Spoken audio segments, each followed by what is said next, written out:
आज हम 3rd chapter पढ़ेंगे, गलता लोहा। बीच के जो पार्ट हैं वो इस साल सिलेबस से निकाल दिए गए हैं। ये चैप्टर गलता लोहा सामाजिक जातिगत व्यवस्था पर चोट की गई है, जिसके लेखक हैं शेखर जोशी। समाज में जो जातिगत व्यवस्था है वो प्राचीन काल से चली आ रही है और वो मन मस्तिष्क में लोगों के इस तरह से घर कर जाती है कि लोग उसे ही अपना भाग्य मान लेते हैं। ये जो जातिगत व्यवस्था है, इसके कारण लोगों का व्यवसाय भी निश्चित होता है। जो जिस जाति में जन्म लेगा वो अपने बुज़ुर्गों की, जैसा लास्ट चैप्टर में पढ़े हम लोग, मियां नसरुद्दीन को अपने पुरखों की जो भी कार्य है उसको आगे बढ़ाने का कार्य करते हैं। सबसे पहले हम जानते हैं लेखक के जीवन परिचय को। लेखक जिनका नाम है शेखर जोशी। अंतर की घुमड़ती वेदना को आँखों की राह बाहर निकाल लेने पर मनुष्य जो भी निश्चय करता है वे भावुक क्षणों की अपेक्षा अधिक विवेकपूर्ण होते हैं। जब आपके भीतर वेदना हो, वो आँखों के रास्ते से बाहर निकल जाए, आंसू के रूप में बाहर निकल जाए, उसके बाद मनुष्य जो भी निश्चित करता है वो भावुक क्षणों में लिए गए निर्णय की अपेक्षा अधिक विवेकपूर्ण होते हैं। ये 2 पंक्तियाँ ली गई हैं दाज्यू से। दाज्यू जो लेख है शेखर जोशी जी का। इनका जन्म हुआ सन 1932 में अल्मोड़ा जो है उत्तरांचल में।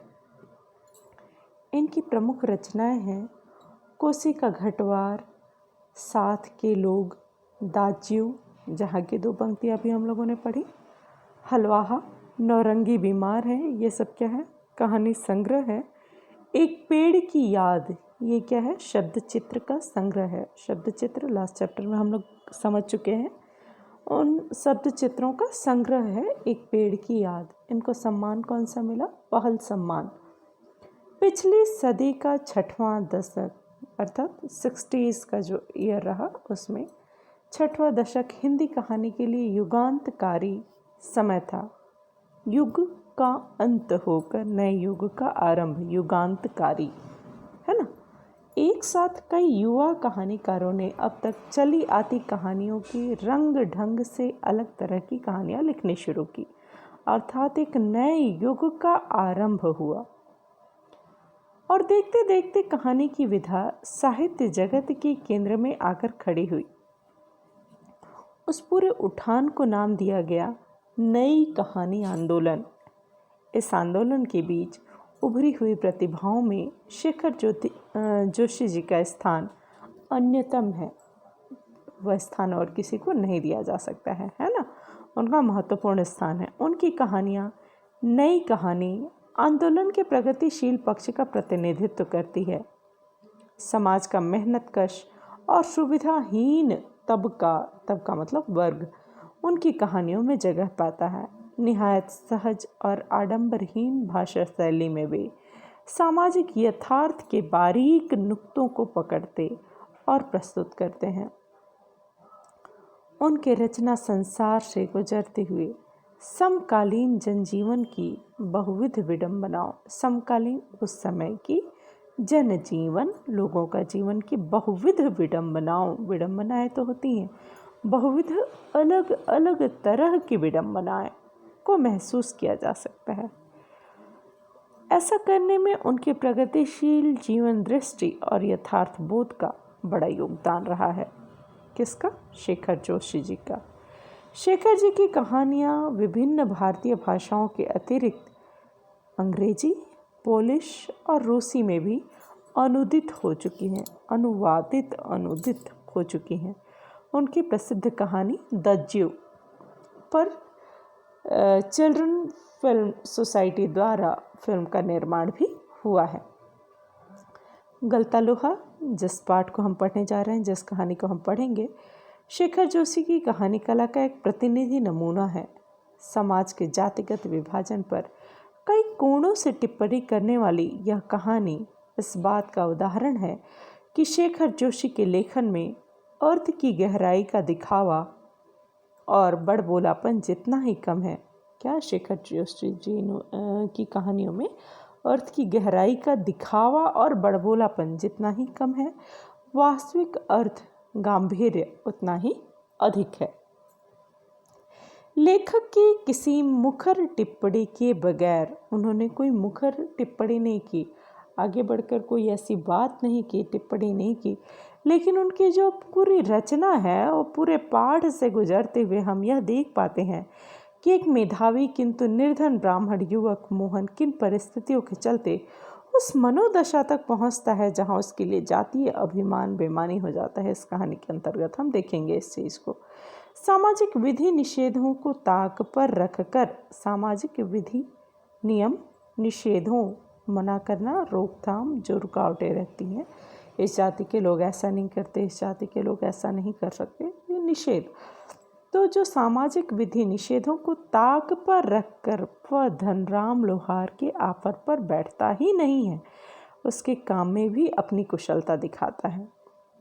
मोहन का व्यक्तित्व जातिगत आधार पर निर्मित झूठे भाईचारे की जगह मेहनत कशों के सच्चे भाईचारे की प्रस्तावना करता प्रतीत होता है। जो मोहन का कैरेक्टर है, जो व्यक्तिगत है, वो जातिगत आधार पे जो झूठे भाईचारा है उसकी जगह मेहनत पर आधारित मेहनत कशों के सच्चे भाईचारे की प्रस्तावना करता प्रतीत होता है, मानो लोहा गलकर एक नया आकार ले रहा हो। इस पाठ में जिसका नाम है गलता लोहा, जाति व्यवस्था जो लोहे के समान ही कठोर है, लेकिन जैसे लोहे को नया आकार देने के लिए उसको तपाया जाता है, गर्म करना पड़ता है और उसके बाद आकार दिया जाता है, वैसे ही मोहन जो कि ब्राह्मण का लड़का है, ऐसी स्थितियों से गुजरा कि उसके लिए ये जो जातिगत भेद था वो सब कुछ लोहे की तरह गल गया।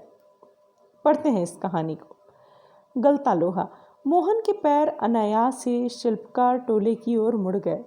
उसके मन के किसी कोने में शायद धनराम लोहार के आफर की वह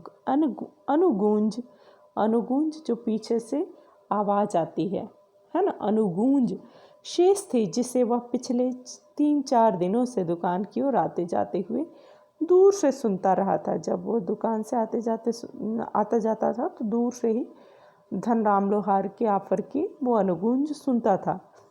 तो निहाई पर रखे हुए लाल गर्म लोहे पर पड़ती हथौड़े की धप-धप आवाज़, ठंडे लोहे पर लगती चोट से उठता ठनकता स्वर और निशाना साधने से पहले खाली निहाई पर पड़ती हथौड़े की खनक, जिन्हें वह दूर से ही पहचान सकता था।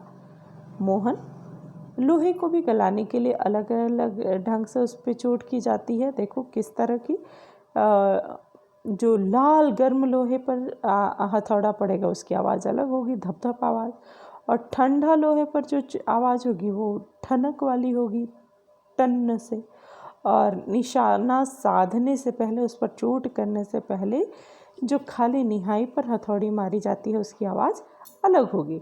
तो इन अलग अलग आवाज़ों को मोहन बहुत अच्छे से पहचानता था, है ना, दूर से ही पहचानता था। लंबे बेट वाले हंसुए को लेकर, हंसुआ समझते हो ना, हंसुआ जिससे धान काटते हैं, है ना, वह हंसुआ, लंबे बेट वाले हंसुए को लेकर वह घर से इस उद्देश्य से निकला था कि अपने खेतों के किनारे उग आई कांटेदार झाड़ियों को काट छाँट कर साफ कर देगा। निकला तो इसलिए था, बूढ़े वंशीधर जी के बूते, अब यह सब काम नहीं हो पाता, अब उसके पिता बूढ़े हो गए हैं, उनसे ये सब काम नहीं हो पाता, इसलिए उसने सोचा था कि वो खुद जा कर के हंसुली से उन घासों को, कांटेदार झाड़ियों को काट देकर साफ कर देगा। यही क्या, जन्म भर जिस पुरोहिताई के बूते पर उन्होंने घर संसार चलाया, पुरोहिताई मतलब जो पूजा पाठ का काम करते हैं उन लोग पुरोहित कहलाते हैं, और जो करवाता है वो यजमान कहलाता है। तो जिंदगी भर उन्होंने अपना घर पर चलाने के लिए क्या काम किया, पुरोहिताई की, लेकिन अब उनसे ये काम भी नहीं हो पा रहा है। यजमान लोग उनकी निष्ठा और संयम के कारण ही उन पर श्रद्धा रखते हैं, लेकिन बुढ़ापे का जर्जर शरीर अब उतना कठिन श्रम और व्रत उपवास नहीं झेल पाता है। उसमें भी मेहनत लगता है ना, मंत्रोच्चार करना पड़ता है देरी तक, आपको बैठना पड़ता है, शादी विवाहों में तो रात रात भर बैठना पड़ता है, या ग्रह शांति के लिए यदि कोई पूजा होता है तो उसमें भी रात रात भर लंबे समय तक उपवास करना पड़ता है कि नहीं। तो अब उनकी उम्र बहुत अधिक हो चुकी है और वो ये सब कुछ उस ढंग से नहीं कर पाते हैं, लेकिन फिर भी जो उनके पुराने यजमान हैं उन पर श्रद्धा रखते हैं, इसलिए उनसे ये सब कराते हैं और घर चल रहा है। सुबह सुबह जैसे उससे सहारा पाने की नीयत से ही उन्होंने गहरा निश्वास लेकर कहा था, उससे कई बार घर में होता है, तुम लोगों के घर में भी होता है, यदि पेरेंट्स चाहते हैं कि तुम उनकी मदद करो और खुल के नहीं बोलते हैं तो भी बताते हैं कि अरे ये काम तो करना था, क्या करूं। तो वो क्या उम्मीद करते हैं, ताकि तुम पीछे से बोलो अच्छा रहने दीजिए मैं कर देता हूँ, है ना।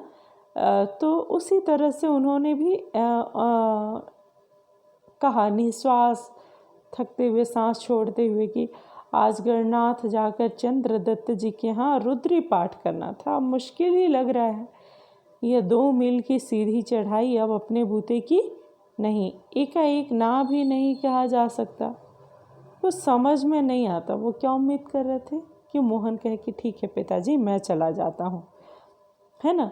मोहन उनका आशय न समझता हो ऐसी बात नहीं थी, लेकिन पिता की तरह ऐसे अनुष्ठान कर पाने का न उसे अभ्यास ही है और न वैसी गति है, इसलिए उसने पिता की बात का कोई रिस्पॉन्स नहीं किया। पिता की बातें सुनकर भी उसने उनका भार हल्का करने का कोई सुझाव नहीं दिया। जैसे हवा में बात कह दी गई वैसे ही अनुत्तरित रह गई। मोहन ने उसका कोई जवाब नहीं दिया, क्योंकि वो जानता था कि उसके बस का भी ये काम नहीं है। पिता का भार हल्का करने के लिए वह खेतों की ओर चला था, लेकिन हंसुए की धार पर हाथ फेरते हुए उसे लगा कि वह पूरी तरह से कुंद हो चुकी है। कुंद मतलब उसका धार खत्म हो चुका है ना, वो बिल्कुल मोटा हो चुका है। धार होता है, नुकीला होता है तब तो कटता है ना, यदि उसका धार खत्म हो जाएगा तो क्या होगा, नहीं कटेगा, है ना। तो कुंद हो चुकी है। धनराम अपने बाएं हाथ से धौंकनी फूंकता हुआ दाएं हाथ से भट्टी में गरम होते लोहे को उलट पलट रहा था। क्या कर रहा था, धौंकनी मतलब जिससे फूंका जाता है, आँच दी जाती है ना।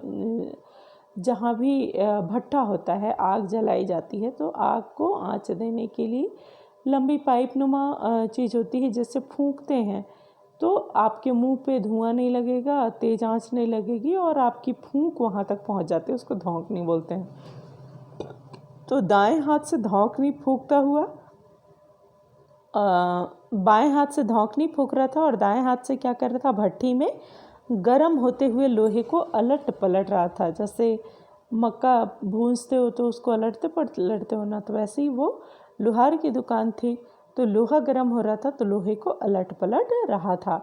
और मोहन भट्टी से दूर हटकर एक खाली कनिस्तर के ऊपर बैठा उसकी कारीगरी को पारखी निगाहों से देख रहा था। पारखी जो परखता है, जिसको काम की परख है, जो जानता है, जानकार है, तो वो पारखी नज़रों से देख रहा था। मास्टर त्रिलोक सिंह तो अब गुजर गए होंगे, मोहन ने पूछा। किससे पूछा, धनराम से पूछा ना। वे दोनों अब अपने बचपन की दुनिया में लौट आए थे, दोनों सहपाठी रहे हैं बचपन में, इसलिए दोनों अब बचपन की दुनिया में लौट आए थे, दोनों अब बचपन की दुनिया में खो चुके थे यादों में। धनराम की आंखों में एक चमक सी आ गई, वह बोला, माँ साहब भी क्या आदमी थे लला, अभी पिछले साल ही गुजरे। इसका मतलब है कि मोहन कुछ सालों से यहाँ नहीं था, गांव में, है ना। तो बता रहा है धनराम कि अभी पिछले साल ही गुजरे। सच कहूँ आखिरी दम तक उनकी छड़ी का डर लगा ही रहता था। दोनों हो करके हंस दिए, दोनों मित्र अपने बचपन की बातों को याद करके हंस दिए। कुछ क्षणों के लिए वे दोनों ही जैसे किसी बीती हुई दुनिया में लौट गए। गोपाल सिंह की दुकान से हुक्के का आखिरी कश खींचकर त्रिलोक सिंह स्कूल की 4 दीवारी में उतरते हैं। थोड़ी देर पहले तक धमा चौकड़ी मचाते, उठा पटक करते और बांज के पेड़ों की टहनियों पर झूलते बच्चों को जैसे सांप सूंघ गया है। कड़े स्वर में वह पूछते हैं, प्रार्थना कर ली तुम लोगों ने?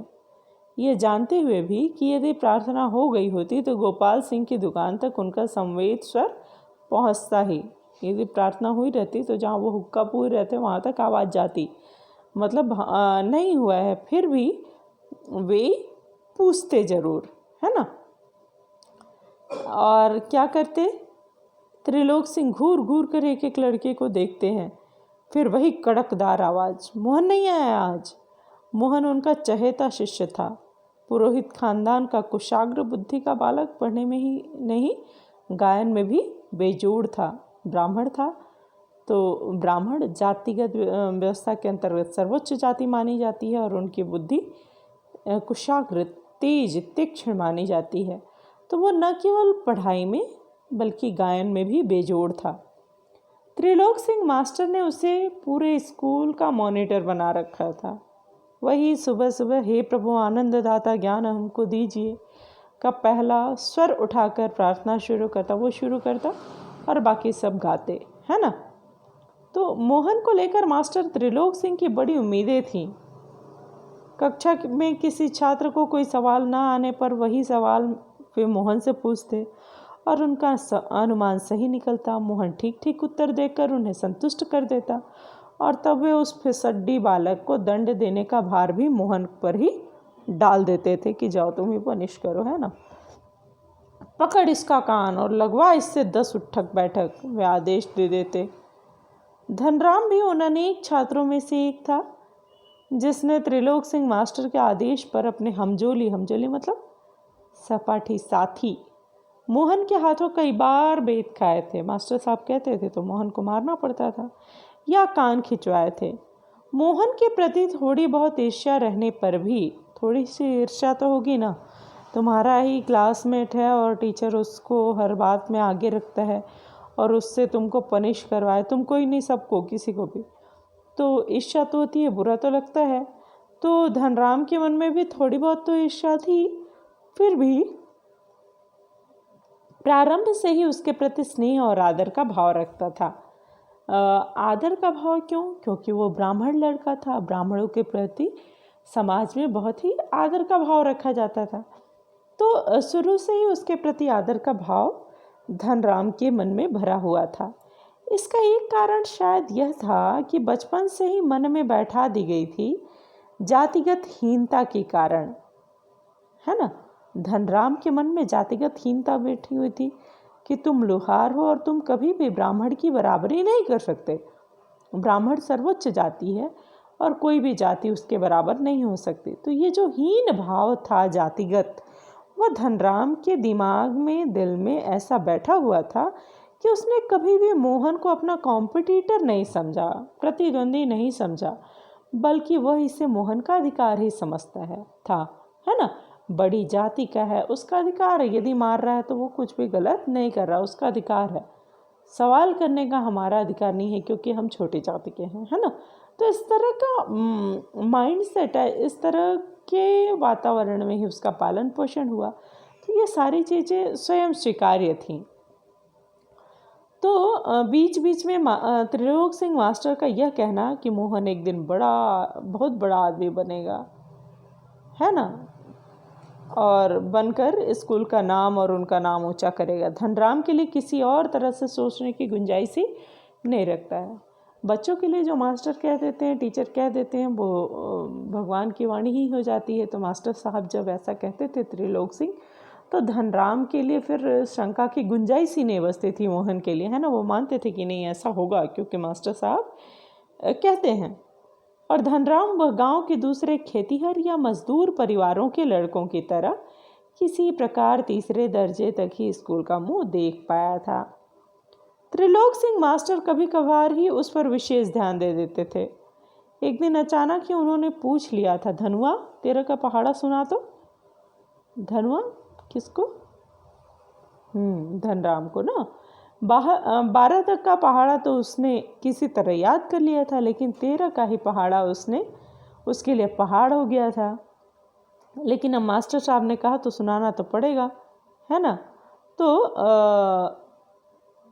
13 एकम 13, 13 दूनी 24, सटा एक संटी उसकी पिंडलियों पर मास्टर साहब ने लगाई। पिंडली क्या होता है? घुटने से नीचे का जो पैर होता है उसके पिछले हिस्से में जो मांस होता है उसको पिंडली बोलते हैं ना। तो एक संटी उसकी पिंडलियों पर मास्टर साहब ने लगाई थी कि वह टूट गई, संटी ही टूट गई। तो गुस्से में उन्होंने आदेश दिया, जा नाले से एक अच्छी मजबूत संटी तोड़ कर ला, फिर तुझे 13 का पहाड़ा याद कराता हूँ। कितनी कठिन स्थिति है, सोचो तुमको पनिश करना है और मास्टर साहब तुम्ही को बोल रहे हैं कि जाओ अपने लिए एक अच्छी सी छड़ी लेकर आओ। तो तुम लोग पता नहीं क्या करोगे, लेकिन वो बच्चा वैसा नहीं था, या उस समय के बच्चे वैसे नहीं हुआ करते थे। तो त्रिलोक सिंह मास्टर का यह सामान्य नियम था। क्या नियम था? कि सजा पाने वाले को ही अपने लिए हथियार भी जुटाना होता था। और जाहिर है बलि का बकरा अर्थात जिसको सजा मिलनी है वो अपने से अधिक मास्टर के संतोष को ध्यान में रखकर टहनी का चुनाव करते। ऐसे करता जैसे वह अपने लिए नहीं बल्कि किसी दूसरे को दंडित करने के लिए हथियार का चुनाव कर रहा हो। धनराम की मंद बुद्धि रही हो या मन में बैठा हुआ डर है कि नहीं? तुमको डर से भी बहुत कुछ मुंह से नहीं निकलता है। तो पता नहीं उसकी बुद्धि कमज़ोर थी या उसके मन में बैठा हुआ डर था कि पूरा दिन बेचारा घोटा लगाने पर भी उसे 13 का पहाड़ा याद नहीं हो पाया। छुट्टी के समय जब मास्टर साहब ने उससे दोबारा पहाड़ा सुनाने को कहा तो तीसरी सीढ़ी तक पहुँचते पहुँचते वह फिर लड़खड़ा गया बेचारा। लेकिन इस बार मास्टर साहब ने, मास्टर त्रिलोक सिंह ने उसके लाए हुए बेंत का उपयोग करने की बजाय जवान की चाबुक लगा दी। चाबुक क्या होता है? चाबुक कोड़ा, समझते हो? कोड़ा जिससे घोड़े को मारते हैं, जानवरों को मारते हैं, चाबुक।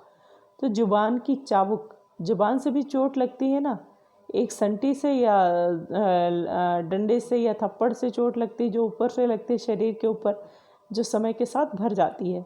लेकिन जो जुबान की चोट होती है वो बिल्कुल आत्मा को आहत करती है ना, और वो जल्दी भरती नहीं है। जल्दी क्या, कभी नहीं भरती, वो बात हमेशा याद रहती है। तो उसने भी यहाँ पे मास्टर साहब ने संटी मंगाई ज़रूर थी, लेकिन अभी मास्टर साहब ने बेंत का उपयोग करने के बजाय जवान की चाबुक लगा दी। क्या कहा? तेरे दिमाग में तो लोहा भरा है रे, विद्या का ताप कहाँ लगेगा इसमें। वो एक लोहार था, इसलिए उसको ऐसा कहा मास्टर साहब ने। अपने थैले से 5-6 दरातियाँ निकालकर उन्होंने धनराम को धार लाने के लिए पकड़ा दी कि तू इसी के लायक है, ले, है ना। दरातियाँ क्या होती हैं? ऐसे तुम लोग देखे होगे, तुम्हारे घर में चाकू होगा जिसके नुकीले साइड में दांत की तरह बना होता है ना, नुकीला नुकीला, तो उसको दरातियाँ कहते हैं। तो उन्होंने अपने थैले में से 5-6 दरातियाँ निकालकर धनराम को पकड़ा दिया कि ले, तू यही कर सकता है, यही कर, इसको धार लगाकर ले आना। किताबों की विद्या का ताप लगाने की सामर्थ्य धनराम के पिता की नहीं थी। धनराम लोहार का लड़का था, गरीब परिवार से था। धनराम के पिता का इतना सामर्थ्य नहीं था कि वो अपने बेटे को विद्या का ताप लगा सकते हैं ना, विद्या दिला पाते, ऐसी उनकी क्षमता नहीं थी। तो धनराम हाथ पैर चलाने लायक हुआ ही था कि बाप ने उसे धौंकनी फूंकने या सान लगाने के कामों में उलझाया। पिछले चैप्टर में तुम लोग देखिए शिक्षा कैसे मिलती है ना। जो गार्जियन है वो अपने बच्चे को धीरे धीरे उस काम में लेते जाते हैं। तो जैसे ही धनराम थोड़ा बड़ा हुआ, हाथ पैर चलाने लायक हुआ, कि बाप ने उसे धौंकनी फूंकने या फिर सान लगाने, छोटे छोटे काम में उलझाना शुरू कर दिया, और फिर धीरे धीरे हथौड़े से लेकर घन चलाने की विद्या सिखाने लगा। फर्क इतना ही था कि जहां मास्टर त्रिलोक सिंह उसे अपनी पसंद का बेंत चुनने की छूट दे देते थे, वहीं गंगाराम इसका चुनाव स्वयं करते थे। फिर से फर्क इतना ही था कि जहां मास्टर त्रिलोक सिंह क्या करते थे कि अपनी पसंद का बेंत चुन ले, किससे तू मार खाएगा, है ना। लेकिन यहाँ गंगाराम इसका चुनाव स्वयं करते थे, और जरा सी गलती होने पर छड़, बेत, हत्था जो भी हाथ लग जाता उसी से अपना प्रसाद दे देते थे, है ना। यहाँ पे तो लोहार की दुकान है, तो जो हाथ आया छड़, बेत, हत्था समझते हो? हत्था जैसे हंसुए में हत्था लगा होता है, लकड़ी का जो रहता है उसको हत्था बोलते हैं। हथौड़े में भी हत्था लगा रहता है ना। लोहा जो है वो है, और जो पीछे से लकड़ी लगा रहता है उसको हत्था बोलते हैं। तो जो हाथ में आया उसी से अपना प्रसाद दे देते थे गंगाराम। गंगाराम कौन? धनराम के पिताजी, है ना। तो एक दिन गंगाराम अचानक चल बसे। तो धनराम ने सहज भाव से उनकी विरासत संभाल ली। उसके मन में ये नहीं था कि मुझे बहुत ऊंचा फलना ढिकना ये वो करना है ना। पिताजी का देहांत हो गया तो उसने उनका जो व्यवसाय था उसे अपना लिया। और पास पड़ोस के गांव वालों को याद ही नहीं रहा कि वे कब गंगाराम के ऑफर को धनराम का ऑफर कहने लगे, है ना। धनराम ने अपने पिता के व्यवसाय को आगे बढ़ाया, उसे संभाल लिया। प्राइमरी स्कूल की सीमा लांघते ही मोहन ने छात्रवृत्ति प्राप्त कर ली। पढ़ने में तेज था। त्रिलोक सिंह मास्टर की भविष्यवाणी को किसी हद तक सिद्ध कर दिया तो साधारण हैसियत वाले यजमानों की पुरोहिताई करने वाले वंशीधर तिवारी का हौसला बढ़ गया और वे भी अपने पुत्र को पढ़ा लिखा कर बड़ा आदमी बनाने का स्वप्न देखने लगे, है ना। लड़का जब प्राइमरी में स्कॉलरशिप पाया तो उसके पिता की इतनी आमदनी नहीं थी या उस गांव में इतना बड़ा स्कूल नहीं था कि वो हायर एजुकेशन ले सके, लेकिन पिता की हिम्मत बढ़ी। उनको लगा कि नहीं, मैं अपने बच्चे को बड़ा आदमी बनाऊंगा, ऊंची शिक्षा दिलाऊंगा। पीढ़ियों से चले आते पैतृक धंधे, क्या था पैतृक धंधा, पुरोहित का, ने उन्हें निराश कर दिया था। दान दक्षिणा के बूते वे किसी तरह परिवार का आधा पेट भर पाते थे। पेट भी नहीं पलता था उन लोगों का। इसलिए उनके मन में ये भाव आया कि मैं अपने बेटे को पढ़ा लिखा कर अच्छी नौकरी दिलाऊंगा। मोहन पढ़ लिख कर वंश का दारिद्र्य मिटा दे, यह उनकी हार्दिक इच्छा थी। लेकिन इच्छा होने भर से ही सब कुछ नहीं हो जाता। आगे की पढ़ाई के लिए जो स्कूल था वह गांव से 4 मील दूर था। 4 मील, है ना। 2 मील की चढ़ाई के अलावा बरसात के मौसम में रास्ते में पड़ने वाली नदी की समस्या अलग थी। तो भी वंशीधर ने हिम्मत नहीं हारी और लड़के का नाम स्कूल में लिखा दिया कि नहीं, ठीक है, परेशानी है लेकिन मेरा बेटा करेगा। बालक मोहन लंबा रास्ता तय करके स्कूल जाता और छुट्टी के बाद थका मांदा घर लौटता। तो पिता पुराणों की कथाओं से विद्या व्यसनी बालकों का उदाहरण देकर उसे उत्साहित करने की कोशिश करते रहते। विद्या व्यसनी, विद्या मतलब विद्या, व्यसनी मतलब लत, जिनको विद्या की आदत हो, जो यहाँ पर कहने का मतलब पढ़ाकू बच्चे।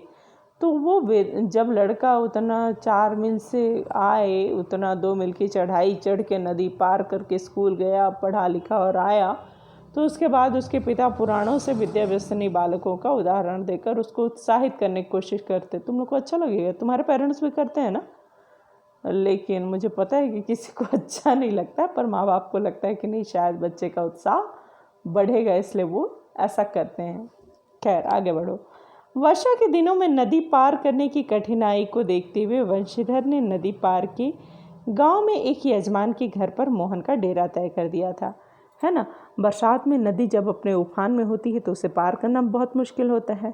गांव में नदियों में पुल भी नहीं होते हैं, तो बरसात में भी स्कूल तो लगेगा ना, है ना। तो उन्होंने अपने बेटे को, मोहन को, क्या किया, नदी के पार जिस गांव में विद्यालय था उसी गांव के अपने एक यजमान मतलब जिसके यहाँ पूजा पाठ का काम वो करते होंगे, तो ऐसे यजमान के यहाँ अपने मोहन को रख दिया कि भाई यहीं पे रहेगा। और यजमान ने भी खुशी खुशी स्वीकार कर लिया होगा कि पंडित जी का लड़का है, भाई हमारे यहाँ रहेगा, हमारा धन्य भाग। तो ऐसे में क्या होगा कि जब छुट्टियां होंगी तो आएगा, रोज आना जाना नहीं पड़ेगा इतना दूर से, इतना रिस्क लेकर नदी पार करके, क्योंकि बरसात में नदी पार करना बहुत कठिन होता है ना। तो घर के अन्य बच्चों की तरह मोहन खा पी कर स्कूल जाता, यजमान के यहाँ रहने लगा और छुट्टियों में नदी उतार पर होने पर गांव लौट आता था। संयोग की बात थी, एक बार क्या हुआ, एक बार छुट्टी के पहले दिन जब नदी का पानी उतार पर ही था, ऐसा नहीं था कि नदी में पानी ज़्यादा था, नदी का पानी उतार पर था और मोहन कुछ घसियारों के साथ नदी पार करके घर आ रहा था। तो पहाड़ी के दूसरी ओर भारी वर्षा होने के कारण अचानक नदी का पानी बढ़ गया, है ना। नदी के नीचे तुम्हारा गांव है, वहाँ से तुम रास्ता पार कर रहे हो, नदी पार कर रहे हो, और यदि पहाड़ों पे बारिश होगी तो क्या होगा, अचानक नदी में पानी आ जाएगा, है ना। क्योंकि पहाड़ों में बारिश होगी तो उस पानी को बहने में बहुत समय नहीं लगेगा, तो जो नदी अचानक सूखी थी, बहुत कम था पानी, वो भी बहुत तेज़ी से उफान पार कर लेगा। तो नदी का पानी उतार पर था और वो वैसे में नदी पार कर रहा था। कैसे पार कर रहा था? कुछ घसियारे भी उसके साथ थे, है ना। तो घसियार मतलब एक जाति होती है जिसका मुख्य पेशा होता है घास काटना। तो संयोग की बात कि एक बार छुट्टी के पहले दिन जब नदी का पानी उतार पर ही था और मोहन कुछ घसियारों के साथ नदी पार करके घर आ रहा था, तो पहाड़ी की दूसरी ओर भारी वर्षा होने के कारण अचानक नदी का पानी बढ़ गया। पहले नदी की धार में झाड़ झंकाड़ और पात पतेल आने शुरू हुए, है ना। कचड़ा आने लगा नदी में, जो रहा होगा झाड़ झंकाड़ पत्ता वत्ता। तो जो अनुभवी लोग हैं, जो एक्सपीरियंस्ड हैं, तो शुरू हो गए। तो अनुभवी घसियारों ने तेज़ी से पानी को काट कर आगे बढ़ने की कोशिश की। उनको पता चल गया, उनको अनुभव था, एक्सपीरियंस था, तो वो लोग जल्दी जल्दी पानी काट के किनारे की ओर भागने लगे। लेकिन किनारे पहुँचते न पहुँचते मटमैले पानी का रेला उन तक आ ही पहुँचा था, है ना। किसी तरह नदी पार किए नहीं किए, थोड़ा सा बचा ही था तब तक गंदे पानी का जो मटमैला पानी होता है बरसाती बाढ़ वाला, वैसा पानी का रेला उन तक आ पहुँचा। वे लोग किसी प्रकार सकुशल इस पार पहुँचने में सफल हो सके। इस घटना के बाद वंशीधर घबरा गए, है ना। अब बच्चे को वहाँ भेजने में डर लगेगा और बच्चे के भविष्य को लेकर के चिंतित रहने लगे कि अब क्या होगा। बिरादरी मतलब जाति रिश्तेदारी में के ही एक संपन्न परिवार का युवक रमेश उन दिनों लखनऊ से छुट्टियों में गांव आया हुआ था। बातों बातों में वंशीधर ने मोहन की पढ़ाई के संबंध में उससे अपनी चिंता प्रकट की। तो उसने न केवल अपनी सहानुभूति जतलाई, बल्कि उन्हें सुझाव दिया कि मोहन को उसके साथ ही लखनऊ भेज दें। घर में 4 प्राणी हैं, एक और बढ़ जाने में कोई अंतर नहीं पड़ता, बल्कि बड़े शहर में रहकर वह अच्छी तरह से पढ़ लिख सकेगा। जब रमेश ने ऐसा कहा तो वंशीधर को क्या लगा, जैसे भगवान मिल गए, है कि नहीं। उसकी तो समस्या का कितना बड़ा समाधान हो गया, और वो भी सामने से। तो वंशीधर को जैसे रमेश के रूप में साक्षात भगवान मिल गए। उनकी आंखों में पानी छलछलाने लगा। भरे गले से वे केवल इतना ही कह सके कि बिरादरी का यही सहारा होता है ना। अधिक कुछ नहीं कह पाए। छुट्टियां शेष होने पर रमेश वापस लौटा। जब छुट्टियां खत्म हुई तो रमेश वापस लौटा लखनऊ। तो माँ बाप और अपनी गांव की दुनिया से बिछुड़कर सहमा सहमा सा मोहन भी उनके साथ लखनऊ आ पहुंचा। डरा सहमा सा मोहन भी लखनऊ आया। क्यों आया? उच्च शिक्षा के लिए, है ना। अब मोहन की जिंदगी का एक नया अध्याय शुरू हुआ। अभी तक का तुम लोग देखें, मोहन एक कुशाग्र बुद्धि है जिसका अपने स्कूल में, अपने समाज में बहुत इज्जत है, बहुत नाम है, और उसको तेज बालक माना जाता है। अब वो कहाँ आया है? लखनऊ आया है। तो यहाँ से लेखक कहता है कि उसके जीवन का नया अध्याय शुरू हुआ। घर की दोनों महिलाओं, जिन्हें वह चाची और भाभी कहकर पुकारता था, का हाथ बटाने के अलावा धीरे धीरे वह मोहल्ले की सभी चाचियों और भाभियों के लिए कामकाज में हाथ बटाने का साधन बन गया, है ना। मोहन लाया तो पढ़ने के लिए गया था, लेकिन यहाँ पर सिवाय नौकर के कुछ नहीं रहा, घरेलू नौकर बनकर रह गया। चाची भाभी जो थी उनकी हेल्प तो करता ही था, तो मोहल्ले के लोग भी ये जान जाते हैं, और मोहल्ले की भाभियाँ चाचियाँ भी उससे अपना छोटा मोटा काम कराती रहती। जैसे थोड़ा दही ला दे बाजार से, कपड़े दे दो धोबी को, आलू ला दो, है ना। तो औसत दफ्तरी बड़े बाबू की हैसियत वाले रमेश के लिए ये रमेश कौन था? बड़े बाबू थे, है ना। औसत दफ्तर कार्यालय को बोलते हैं, तो दफ्तर में बड़े बाबू थे। तो रमेश अपने तरह का भाई बड़ा आदमी था, है कि नहीं। वंशीधर से कंपेयर किया जाए तो बड़ा आदमी था। तो वो उसको, मोहन को अपना भाई बिरादरी बताने में बेइज्जती लगती थी, अपने सम्मान के विरुद्ध जान पड़ता था उसको, इसलिए, और उसे घरेलू नौकर से अधिक हैसियत वह नहीं देता था, है ना।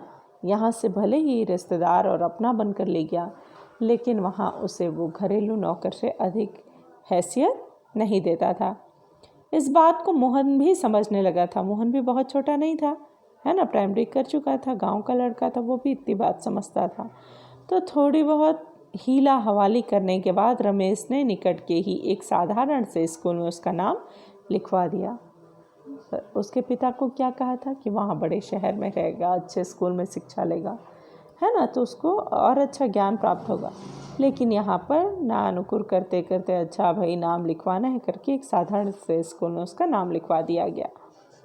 लेकिन एकदम नए वातावरण और रात दिन के काम के बोझ के कारण गांव का वह मेधावी छात्र शहर के स्कूली जीवन में अपनी कोई पहचान नहीं बना पाया। उसका जीवन एक बंधी बंधाई लीक पर चलता रहा। साल में एक बार गर्मियों की छुट्टियों में गांव जाने का मौका भी तभी मिलता जब रमेश या उसके घर का कोई प्राणी गांव जाने वाला होता, है ना। अकेले उसको जाने नहीं देते। तो रमेश या उसकी फैमिली से कोई जाएगा तभी तो। वंशीधर के पास तो इतना पैसा था नहीं कि वो लखनऊ आकर मिलते या मोहन को ले जाते, है ना। तो साल में एक बार गर्मी की छुट्टियाँ ही, बेचारा साल भर यहाँ रहता ही। उसके बाद गर्मी की छुट्टियों में भी तभी मौका मिलता जब मोहन या उसके परिवार से कोई गाँव जाता। नहीं तो क्या कहते कि अगले क्लास की पढ़ाई करो, कहाँ तुम्हारे पास टाइम है। देखो बोल रहे हैं कि वरना उन छुट्टियों को भी अगले दर्जे की तैयारी के नाम पर उसे शहर में ही गुजार देना पड़ता था। अगले दर्जे की तैयारी तो बस बहाना भर था।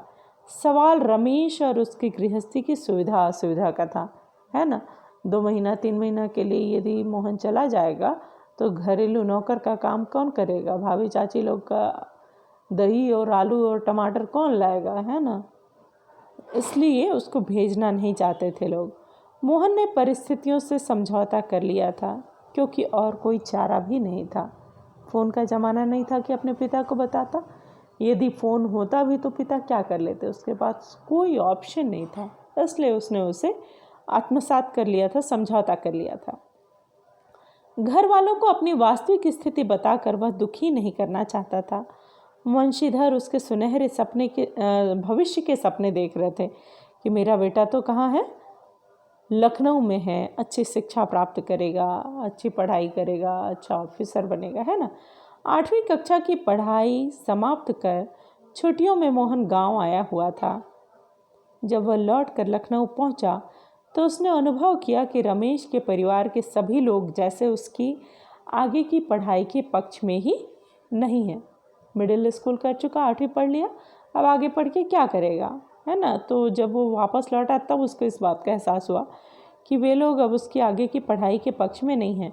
बात घूम फिर कर जिस ओर से उठती वह इसी मुद्दे पर ज़रूर ख़त्म हो जाती कि हजारों लाखों BA MA बारे बारे बेकार फिर रहे हैं। ऐसी पढ़ाई से अच्छा है कि आदमी कोई हाथ का काम सीख ले। रमेश ने अपने किसी परिचित के प्रभाव से उसे एक तकनीकी स्कूल में भर्ती करा दिया।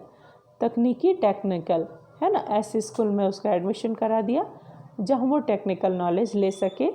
मामूली मैकेनिक के रूप में वो अपने काम को सीखे जिससे वो कुछ अर्निंग करे, है ना। वह पहले की तरह स्कूल और घरेलू काम में व्यस्त रहता।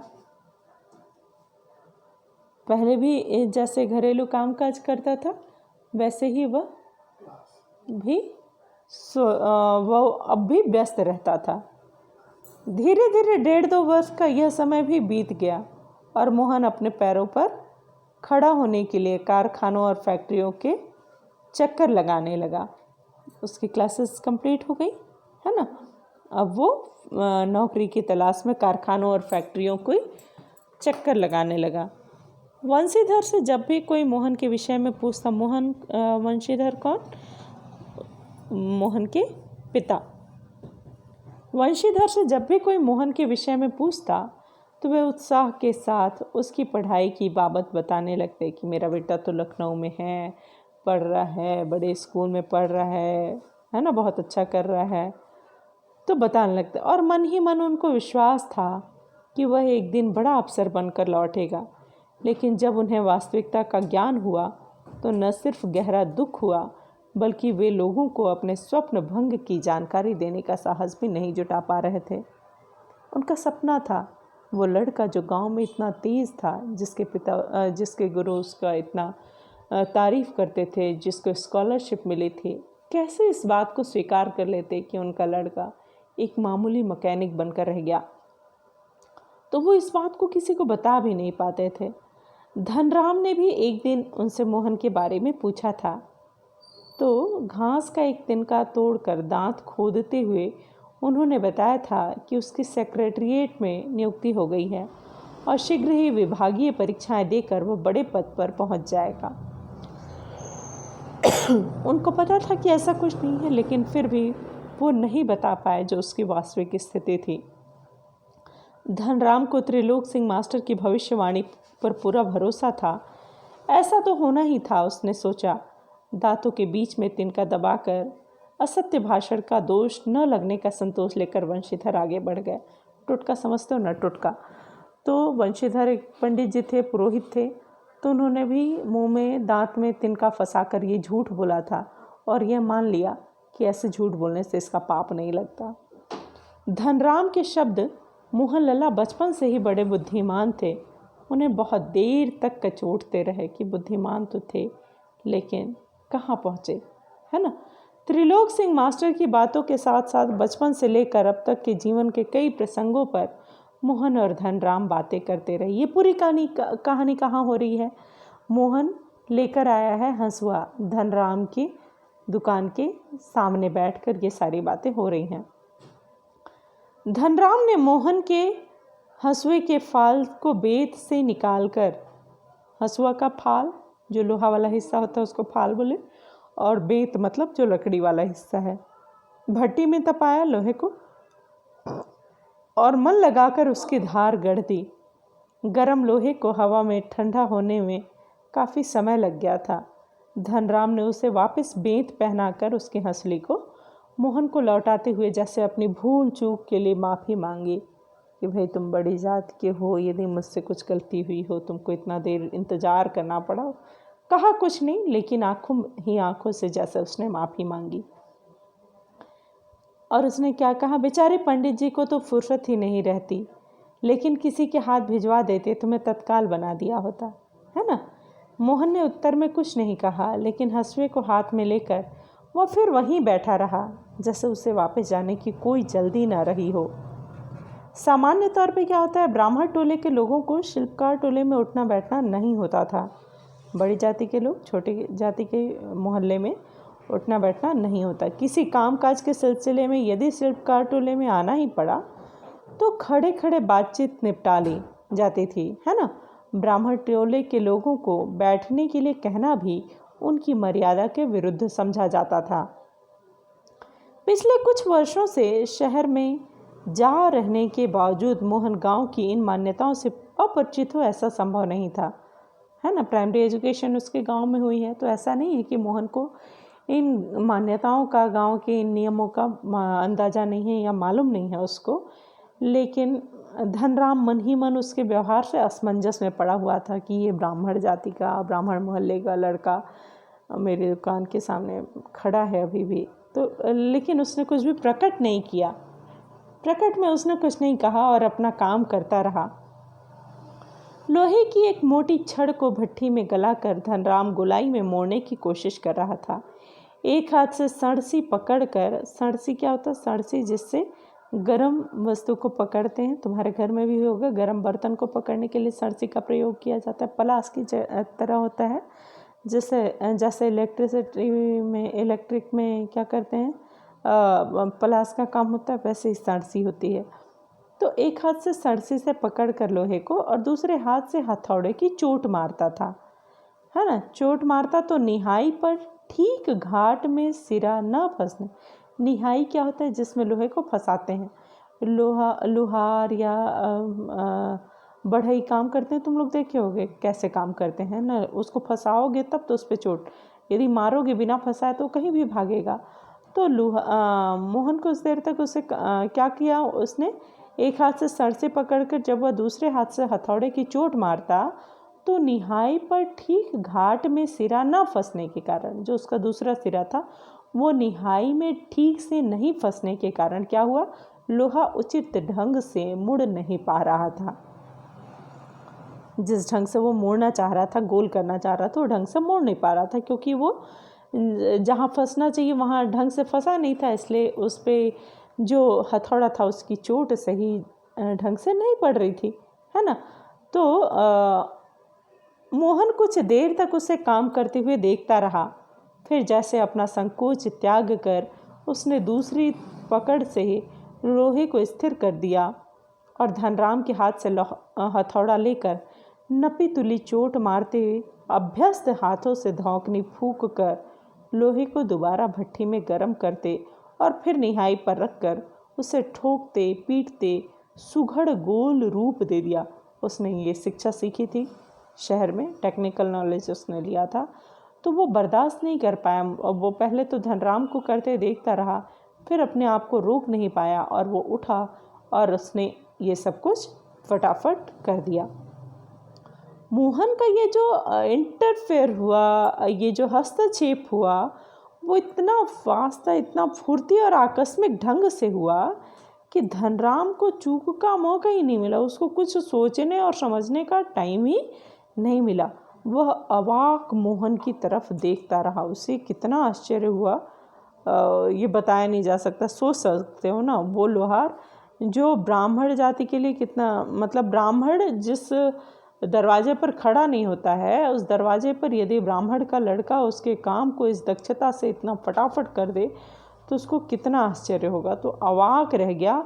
उसे मोहन, देखो यहाँ पे चित्र में दिखाया भी है ना, उधर धनराम बैठा है और इधर मोहन है। मोहन जो एक क्षण को गोल रूप देकर देख रहा है ना। मोहन की कारीगरी पर उतना आश्चर्य नहीं हुआ जितना पुरोहित खानदान के एक युवक का इस तरह के काम में उसकी भट्ठी पर बैठकर हाथ डालने पर हुआ।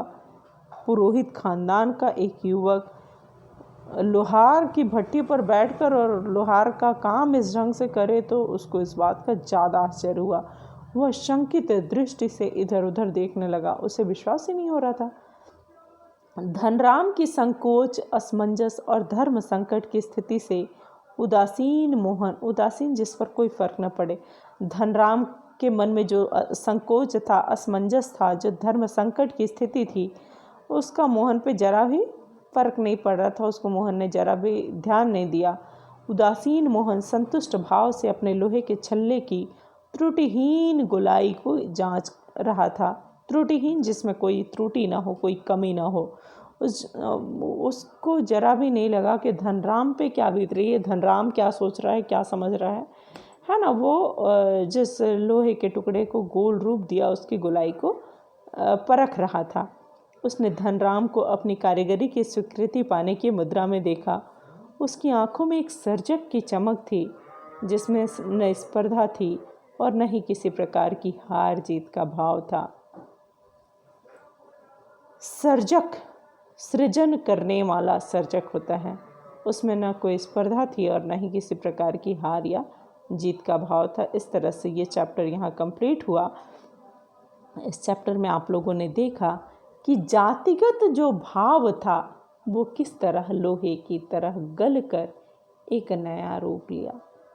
मोहन जो शहर गया लखनऊ, उसे लेखक ने दूसरा अध्याय कहा, क्योंकि वहाँ से उसके जीवन में बहुत बड़ा परिवर्तन आया। उसके हृदय से जो जातिगत गर्व का भाव था वो मिट चुका था। इसके साथ ही ये चैप्टर यहाँ कंप्लीट हुआ। उम्मीद है आप लोगों को समझ में आया होगा। धन्यवाद।